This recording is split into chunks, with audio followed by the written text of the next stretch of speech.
बड़े बड़े अक्षरों में लिखा है राजकीय प्राथमिक विद्यालय ढाणी बकथल। यह विद्यालय का प्रवेश द्वार है।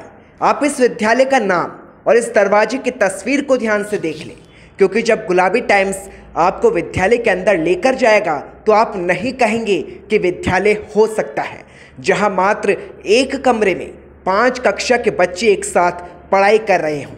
अब आप इसे किस टेक्नोलॉजी का नाम देंगे?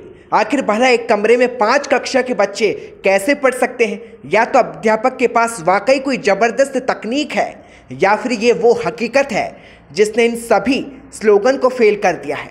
जी हाँ, ये राजस्थान सरकार के स्लोगन हैं जो शिक्षा को बढ़ावा देने के लिए आप सरकारी स्कूल के विद्यालयों या ये कहे कि सरकारी स्कूल की दीवारों पर भी देख सकते हैं। वैसे क्या पता इस विद्यालय में भी कहीं ऐसे ही स्लोगन लिखे मिल जाए। लेकिन ऐसे स्लोगन क्या साहब, जहां एक छोटे से कमरे में 5 कक्षाएं चल रही हो और बाकी 2 कमरे बदहाली की तस्वीर दिखा रही हो। ये स्कूल का दूसरा कमरा है जहां गंदगी तो है, साथ में है सरकार की नाकामी का सबूत, प्रशासन की नाकाम व्यवस्था का सबूत। कैसे हालात को देखकर कोई बच्चा स्कूल पढ़ने आ पाएगा? कैसे स्थिति में कोई शिक्षा ले पाएगा? क्योंकि प्रशासन यहाँ पहुंचा ही नहीं और ना ही कोई सरपंच ने इसकी सुध ली। और अब ग्रामीण आप बीते सुना रहे हैं, वो भी खुद को सरेंडर करते हुए कि अब तो सुनो सरकार। नहीं तो सरपंच सुनाई करता है, नहीं प्रशासन करता है, कल को बच्चों को खतरा हो जाएगा।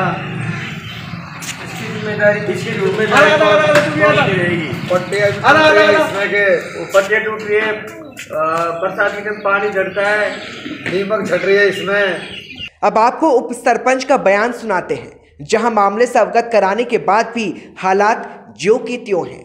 उप सरपंच अनंतवाड़ा, मैंने गई साल भी इसकी सूचना दे दी गई है, एसडीएम को भी कैंप में ज्ञापन दे दिया गया और इसके बावजूद भी एक बार पत्रकार को हमने बुलाकर उसकी खबर भी पहले भी दी गई, पर लेकिन न तो इसकी कोई सुनवाई कर रहा और बच्चों की पढ़ाई में बहुत बाधा हो रही है।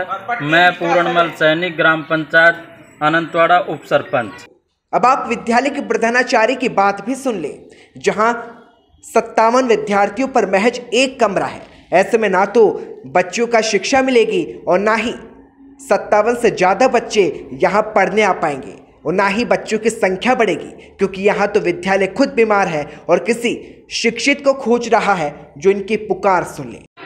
राजकीय प्राथमिक विद्यालय ढाणी बकथल अनंतवाड़ा में 3 कमरे हैं, उनमें से 2 कमरे बिल्कुल डैमेज हैं और छात्र संख्या 57 है और एक कमरा प्रधानाचार्य का रूम है, उसी में बच्चे बैठते हैं। बच्चों को बैठने की कोई व्यवस्था नहीं है। प्रशासन को कई बार अवगत करा दिया, लेकिन प्रशासन को ध्यान नहीं देता।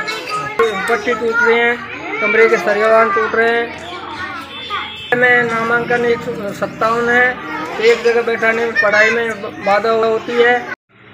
हमने गुरुजी से बात की तो उन्होंने हमें बताया कि इन कमरों के बारे में कई बार हमने लिखित प्रशासन को अवगत करा दिया, लेकिन प्रशासन ने अब तक कोई सुध नहीं ली है। हमने जाकर देखा कमरों को तो वास्तव में ही डैमेज पड़े हैं, ऊपर से श्रीमान वगैरह टूटे पड़े हैं और पानी बरसात के मौसम में पानी वैसे ही गिरता रहता है, तो इनमें बच्चे बैठाने के लायक ये कमरे नहीं हैं।